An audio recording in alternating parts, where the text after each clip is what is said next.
His interests range from history of political, to environment, to social, to economic, to contemporary, to cricket. His large body of work, covering a wide range of fields and yielding a number of rational insights, has made him a significant figure in Indian historical studies, and he is valued as one of the major historians of the late 20th and the early 21st centuries. Meet Ramachandra Guha, the third Indian to have been conferred the Honorary Foreign Member Prize 2019 by the American Historical Association. Guha is married to Sujata Keshavan, a graphic designer, and the couple have 2 children. He was born on 29th April 1958 at Dehradun, Uttarakhand. He graduated from St. Stephen's College, Delhi, with a bachelor's degree in economics and a master's degree from the Delhi School of Economics. He then did a fellowship program equivalent to a doctorate at the Indian Institute of Management, Kolkata, focusing on the Chipko movement. He later published it as The Unquiet Woods. Ramachandra Guha has taught at various universities in India, Europe, and North America, including the University of California, Berkeley, Yale, Stanford, and Oslo universities, and Fellow of a Berlin University, Germany. Ramachandra Guha has published several books, including the most talked about 2-volume biography of Gandhi titled M.K. Gandhi, Gandhi Before India, and Gandhi, The Years That Changed the World. A 3-volume history of modern India.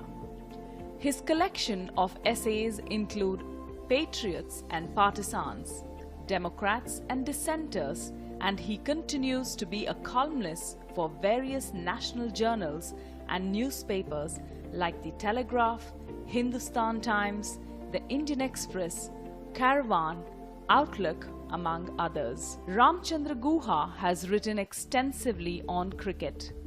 His research into the social history of Indian cricket was published as a book titled A Corner of a Foreign Field, the Indian History of a British Sport, which won the Daily Telegraph Cricket Society Book of the Year 2002.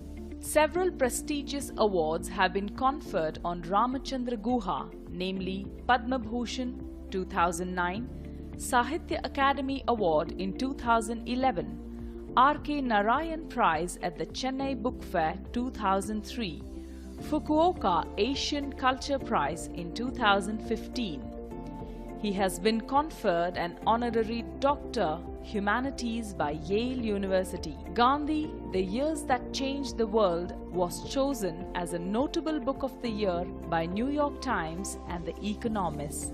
He also runs the New India Foundation that encourages research by granting various fellowships to researchers.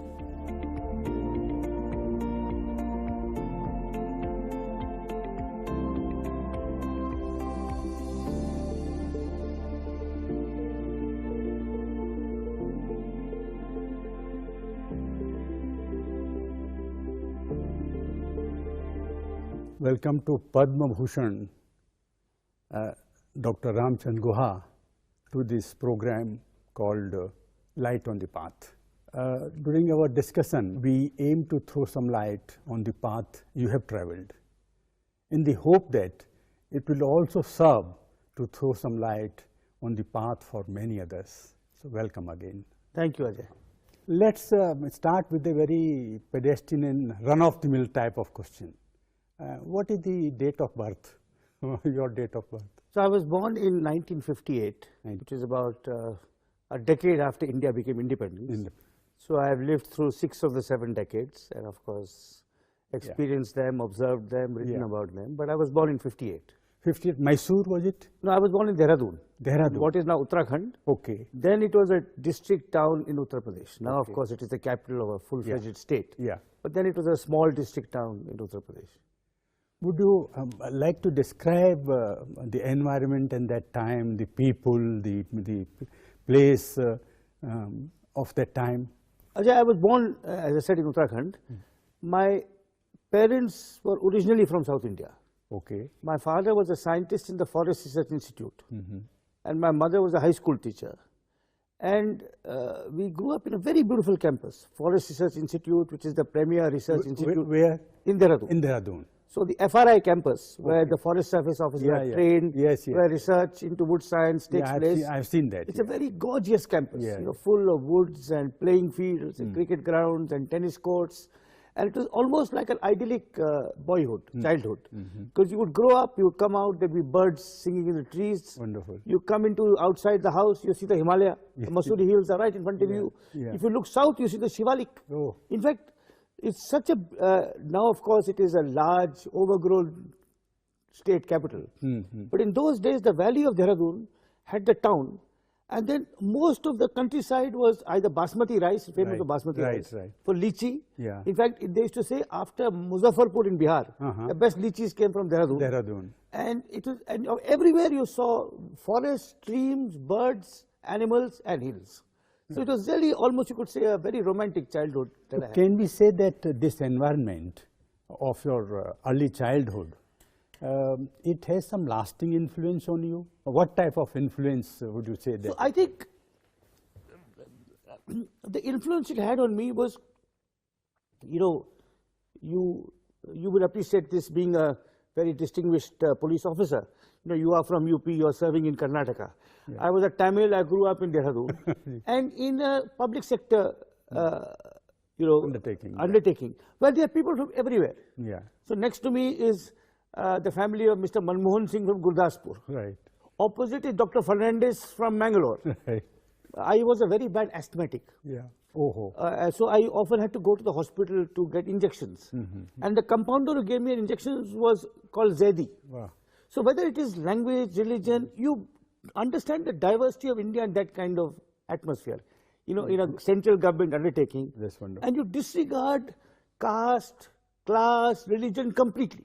You know, it is, you really develop a very broad-minded, so I would say in that sense, that was, if I had grown up, now, so I grew up in Dehradun, in this kind of atmosphere.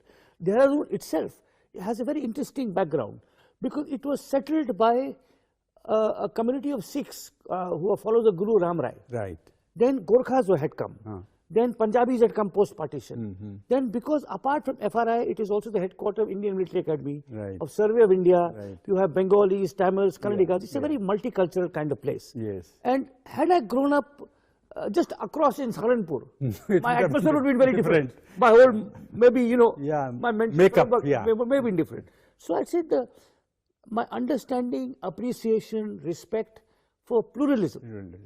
For not stems from there. Stems from, not stereotyping. Iska jaat ye hai, iska dharm ye hai. Disregarding all humanity is alike.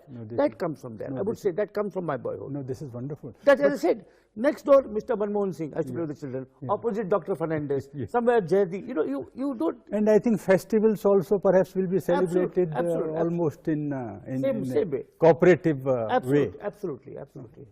But what about, I mean, this is one side of the environment. But even the natural side of the environment, do you think that also had something to do? It must have had. You know, obviously, it may be interesting for you to know that, I mean, I'm a writer, I've written many books and hundreds of articles, but my first published article was on the birds of Dehradun. Oh, I see. That's very interesting. Because I grew up as a bird watcher. I went, and you know, also Dehradun, again, it is not just natural beauty, but also diversity, because Dehradun is at the foothills of the Himalaya. So migratory birds come. In winter, birds come down to play. The summer, birds climb up.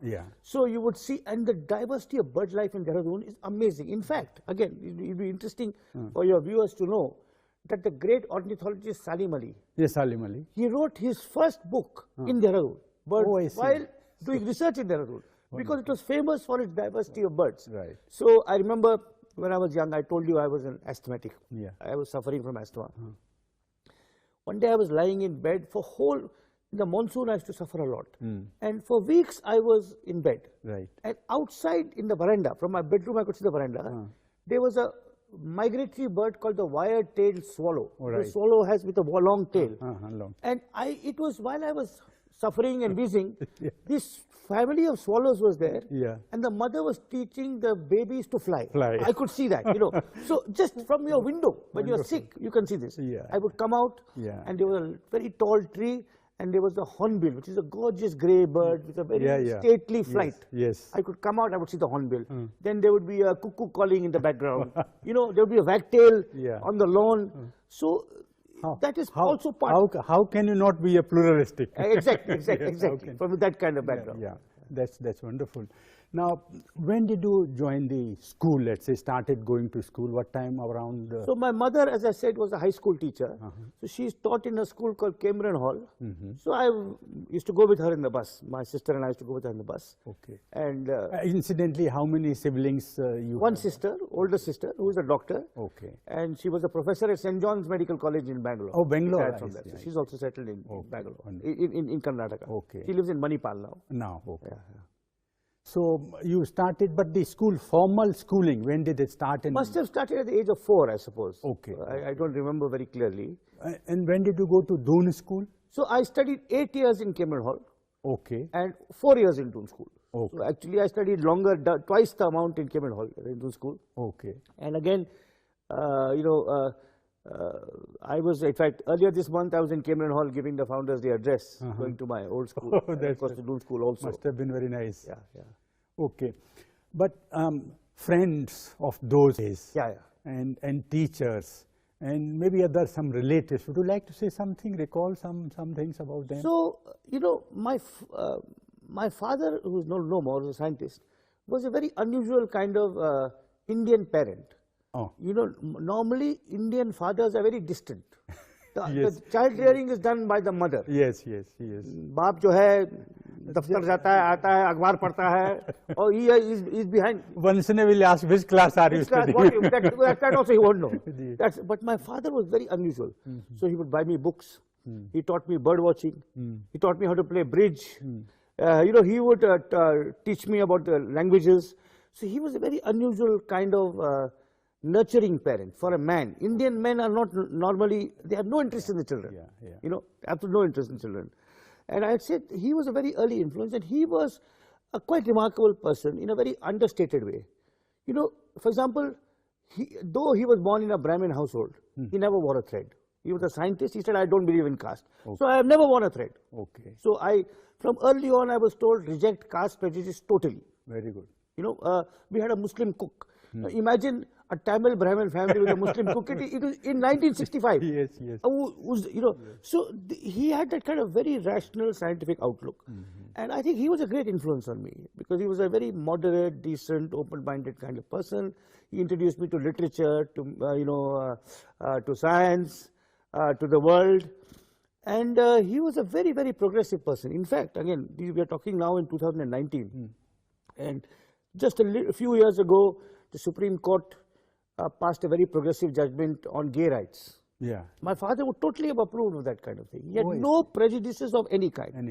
Any kind. No caste, religion. So I would say he, in many ways, in retrospect, when I look back, he was, you know, more than any teacher or friend, it was him and his influence that I think has shaped me. Wonderful. But do you recollect some of the friends? Yes, of course. Like any... Yes. Or were you prone to, let's say, what type of child you were? Playful type, playing some pranks and practical jokes? No, not really, but I was very interested in games. So games? I ran my own cricket team. When I was 11, I started a cricket club. Okay. So in that cricket club, there were people in the colony.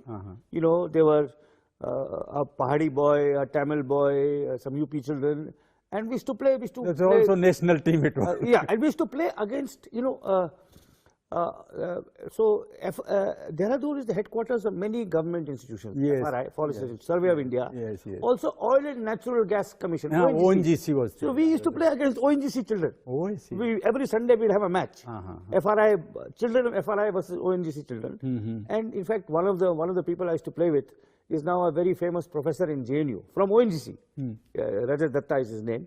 So we used to have, we had that. So interacting with children age, going bird watching with them, playing with them, football, cricket, reading, exchanging books, discussing what books were you reading that? I suppose it was mostly fiction, my interest in history and politics came much later. It was mostly fiction. But it was, apart from my asthma, it was a perfect childhood. I suffered a lot from my illness. But otherwise, you know, a nurturing family, loving mother, a scholarly father, you know, who taught me the right values, growing up in a beautiful environment, natural environment. So it was, apart from my physical disability, it was a perfect, I would say a perfect childhood. But what did you, I mean, what drew you to cricket? You know, my uncle was a very good cricketer. Okay. And he had only one hand. He had a deformed right hand. Okay. But with one hand, he played for Delhi University. I see. Then he moved to Bangalore and he ran a very famous club called Friends Union Cricket Club, FUCC, which is still run. So he was my mama. And as you know, in an Indian family, mama is a very special relationship. Mother's brother. Yes, mother's brother. And he had no children of his own. He had no children. So I was like his favorite nephew. So my interest in cricket really came from him. And do you think that you learned some lessons for life in cricket, early days itself? In any team sport, Ajay, team sport is one. I mean, team spirit. But anything else, I mean, would you like? So I think discipline, hard work. So I loved playing cricket. But as I said, I also had a physical disability. So because I was asthmatic, I was a little slow on the field. I had to practice much harder than my teammates who are more athletic than me, who are more robust, more strong. So I think discipline, hard work, the fun of traveling, taking a bus, going from Dehradun to Saharanpur, playing a match, discussing the match, coming back, so that kind of camaraderie and so on. And so I played cricket in Dehradun, then I went to Delhi University where I played 5 years for my college, St. Stephen's, alongside some very good cricketers. In fact, in college, 2 of my teammates, Arun Lal and Kirti Azad, played for India. Oh, I see. So they were very high quality cricket team. So you learn a lot about life and friendship and coping with failure. And exulting in somebody else's success. You have not scored 0, but your teammate has scored 100. So all of that comes, I think I got from cricket. I think we should. Would you recollect who were your, say, childhood heroes at that point of time? So, apart from your father had so I would say they would have been mostly cricketers, you know. Oh, I see. G.R. Vishwanath. Oh, yeah, okay. So again, I should say, our family, since we are talking in Bengaluru, my grandparents had settled in Bengaluru. So every summer we would come here for holidays. Oh, I see, okay. And my uncle, who I talked about, whose name is Dore, who was running a cricket club here, I would go with him. And just in Nupatunga Road, which is not far from here, one day he stopped G.R. Vishwanath and I shook his hand. So I was in 10 and I still remember. And he was riding a scooter. Can you imagine a test cricketer riding a scooter? I mean, because they were paid quite badly in those days. And of course, he is by nature a very simple man. Very gentle person, very. So he was, I would say, among my early, he and Prasanna, because I was an off-spinner. So Prasanna and Vishwanath were probably my boyhood heroes. Okay. And they both came from my state, my home state, Karnataka. When did you leave Doon School and came to Stephen after that you came? When so was in 1974, when I was 16, I joined St. Stephen's. And mostly to play cricket. My ambition was to play cricket. Oh, I see. I came from a family of scientists. I did not want to do science. I had an interest in writing even then. But English literature was considered a very soft subject. So I did economics, even though I was not very interested in economics, and I moved to much later to sociology and history. But again, St. Stephen's, Delhi University in those days, Ajay, was also a microcosm of all of India. It was a truly national university. You know, it was a campus university. So there were a lot of people from the Northeast. You know, Nagaland, Mizoram, a lot of people from the Northeast. South Indians, Bengalis. And again, in St. Stephen's, like in the FRI and Dehradun, the culture was one of absolutely disregarding. Doon School was different. In fact, I was not happy in Doon School. Oh, I see. Because Doon School, ye Amir Garib ka thoda wo fark tha, you know, that someone from a very rich family would boast. My father owns a factory in Ludhiana, you know, or some estate somewhere. Or I go to England for my holiday. You know, Doon School, I was not very happy. But St. Stephen's, Delhi University generally, was a very kind of egalitarian kind of place. Okay. I had a very happy time there because it was a true, and you know, Delhi University is India's only true fully rounded university, because in that it has arts and sciences. Okay. It has undergraduate and postgraduate. Okay. JNU has no undergraduate, only postgraduate. It had law faculties, it had music, it had engineering. So it had people from all over. And in the 1970s, it still had a very high academic reputation. Amartya Sen had just gone, Jagdish Bhagwati was there, there were some very famous literature professors, history professors. And I had a very happy time just socially, though most of the time I was St. Stephen's particularly. And not just St. Stephen's, but also playing in Hindu College, playing in Ramdas, playing. And then I was also editing the school. By then, you know, I think I decided that I would become a writer. Okay. And in my MA, I edited the college magazine. Now, what prompted you to take that decision that you wanted to be writer? So what was part of it was negative. Means I recognized I could not make a career as a cricketer. So when I joined St. Stephen's, my whole passion was playing cricket. But again, you know, as I said, in my team were Arun Lal and Kirti Azad, who were going to play for India. Then there was Rajendra Amarnath, Lala Amarnath's son, who was a Ranji Trophy player. Piyush Pandey, who was also very good. So I recognized that my cricket career had peaked, and I have to choose an alternate profession. I can't make it as a cricketer. And as a boy, again, because I was an asthmatic, I would spend a lot of time with books. And as I said, my father encouraged me. So then I said, you know, maybe since I can't become a professional cricketer, I'm not good enough. It became a default option. It became a kind of a fallback option. But what type of writer you in those days? What did you think when you wanted I was interested in style and prose. But I knew I could not write fiction. I could write essays. So both in school and college, I would write essays and often win prizes for writing essays.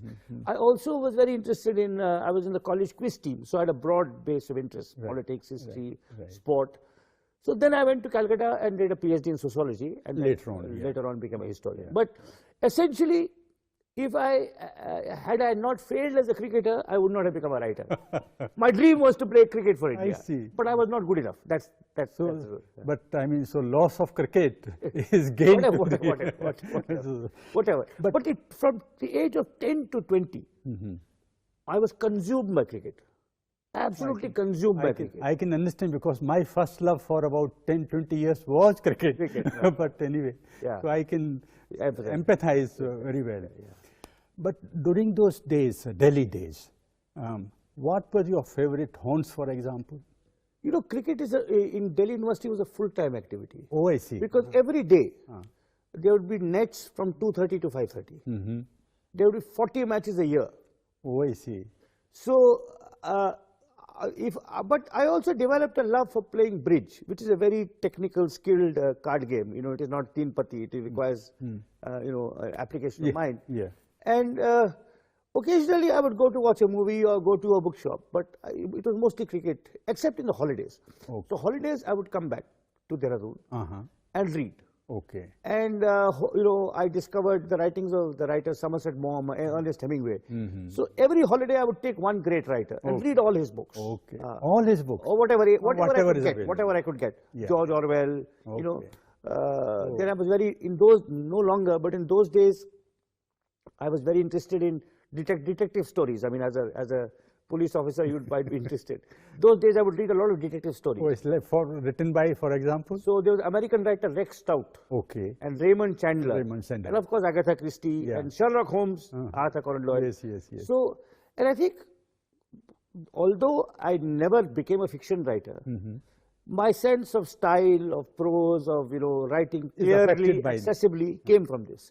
So in the term time, I would play cricket. I would come back to Dehradun and read. For 2 months in the summer, I would just read. That's very nice. Now, did you... and luckily, I should say something, for particularly young people. You know, people like you and me were very lucky, because when we were growing up, there was no smartphone, no television, no internet. You had to read. And the joy of being with a book, you know, can't be reproduced, can't be equaled by anything else. And maybe if today, you know, young kids are they're always on their smartphone. which just gives them some useless pieces of information, Yes. random pieces of information, and they click from one thing to another. Whereas we could spend hours and hours with a book or with a collection of poetry and savor it. And maybe write something of your own also, while reading. Yes. That's right. You must have also grown up reading. Yeah, tremendous. I mean, most of my reading, I think the amount of books I read between, let's say, 8th standard and 12th standard. Correct. Maybe I couldn't read in next 10 years. Then, that's right. Because that's the time. Yeah. And good that we did that. Absolutely. And today's children will only be on the computer or the smartphone. Yeah. Very few recognize the joys of reading. Your Delhi days, I mean, they were very, active days and formative days and all that. But do you remember any particular incident, it could be political incident or otherwise, which affected you or influenced you, or you thought it was very important, something you remember of your Delhi days? I would say my interest in society and politics came later. Okay. As a student, I was only really interested in playing cricket and hanging out with my friends. You know, though actually big things were happening. It was the emergency. Was imposed, and we were told that there are spies who have come. You know, there was a man with a goatee. We were told he was from IB. Okay. He used to hang out in the coffee house. He used to sit every day. He used to come. He had some tinted glasses. He had a goatee. He'd be sitting there looking at us. Just to identify himself. That's right. So, but was he from IB? Or? I don't know. We were told to IB. Oh, but he's spying on us. Yeah. Because some of my seniors were arrested in the emergency, but I was just a first-year student when that happened. Any inkling now? I mean, you had read a lot and you wanted to be a writer, but what type of writer? By now you had decided no. No, not really. I thought I should say one incident I should explain. So I did my BA. Then I joined St. Stephen's for my MA. Okay. And I was registered to St. Stephen's, but doing my MA in Delhi School of Economics. Okay. And by then, by my MA previous, I had played cricket for 4 years for the college team.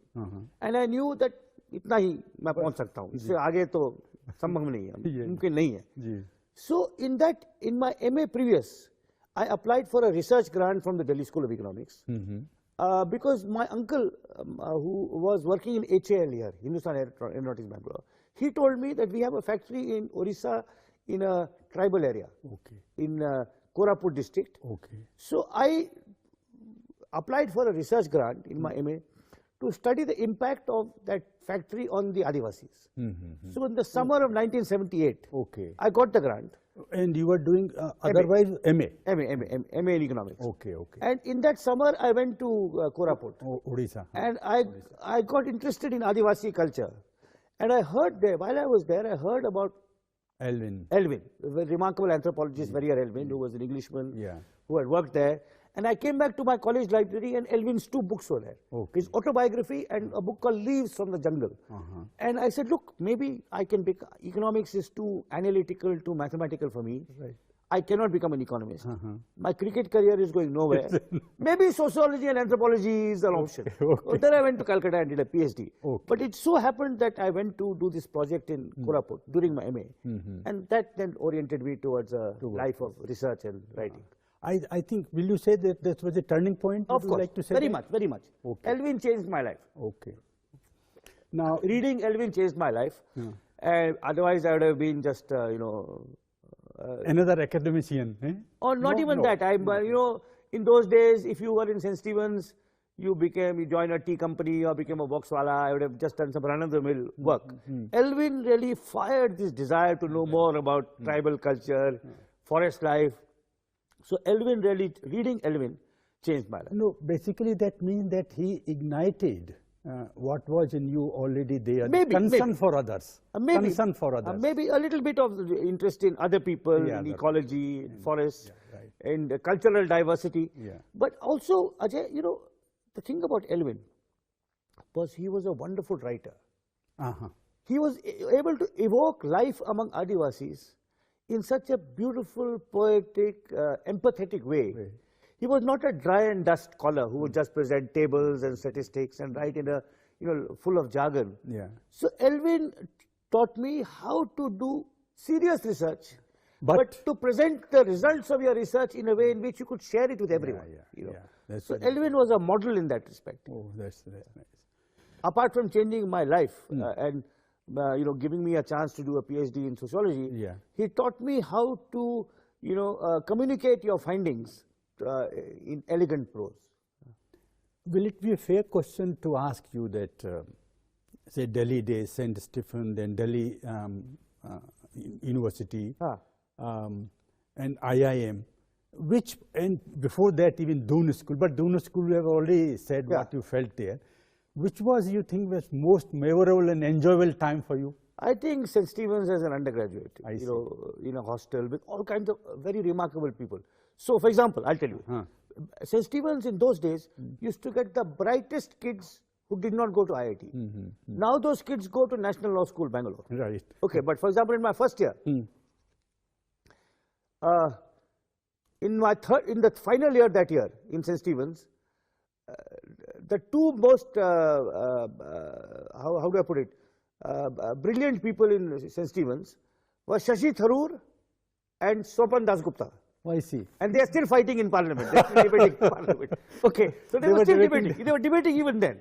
So you could hear them debating. I see. Then there's a very good investigative journalist, Ramachandra Guha. He was my contemporary. Then Arun Lal, the cricketer, I told you, right? Rukun Advani, who is now one of our most brilliant publishers. Amitabh Ghosh was 1 year senior to me, novelist. So, to grow up with all these people in the hostel, even then, you could see that they are going to go somewhere. In different fields, different fields. Dhananjay Chandrachud, who is a judge of the Supreme Court. Arvind Subramanian, who was chief economic advisor. They were all in the hostel with me. And Arvind calls you Anna. So they were all in the hostel with me. And they were, to talk, debate, argue with these kinds of people. Brilliant people, independent-minded people. I think was formative. Okay. I'm told that you did try perhaps UPSC. And I failed. As a cricketer, I failed at UPSC also. What did you have in mind when you wanted to I thought, I come from a family of public servants. I thought, let me try. Maybe, I can, it is kind of but fortunately I failed because I think I would have been a very bad IAS officer. No, I was about to say, good that you failed. I was glad. So that we got you in the form you are now. So, not by age, say age of 18, age of 21, whatever, but when did you think that, now I'm adult? It's hard to say, Ajay. I think once I got interested in research, and once I realized that this would be my life's calling,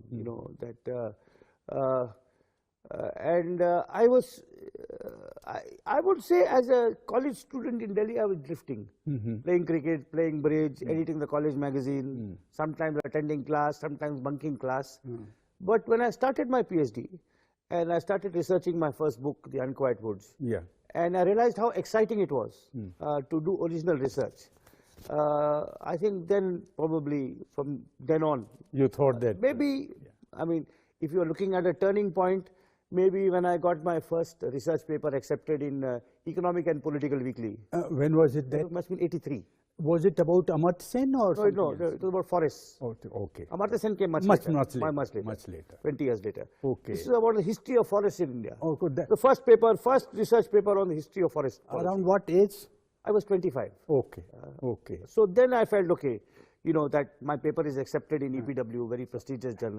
Maybe I have some worth. Maybe I'm not more than, till then I was a failed cricketer, failed civil service aspirant, all of that. But before this, I mean, the adulthood, did you, face any growing up problems or issues? Because I have seen many of my friends, brilliant friends, but somehow they couldn't cope up with this growing up issues. I did not, because I was very fortunate in my parents. My parents never put any pressure on me. They didn't say, "Tum Doon school gaye ho, sensitive, go get a job." They never said that. They allowed me to follow my own track. And these expectations that middle class parents place on their children, get into IIT, join Infosys, I had none of that.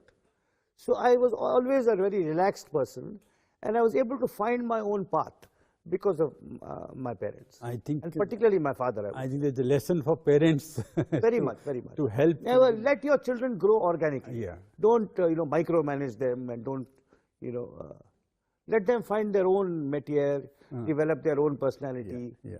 As long, I would say, if they have any interest, encourage it. If your child is interested in music, in art, in sport, in technology, encourage it. Even if that interest is not getting immediate material rewards or career prospects. Only if your child is into drugs, you get worried. Otherwise, let the child be. Let the child develop in their own. No, that reminds me. Like I tell you, I mean, this is, it's easy for me to say this now, but I should say it. I am a consistently second-class student. So I'm not even a first-class student. I failed IAS examination. But I followed my own interests, my own orientation. And did it, whatever, as long as your child has an interest which he or she is pursuing passionately, let them be, let them be. I think there's a big lesson for the... I have things in my life. I had a university job which I left.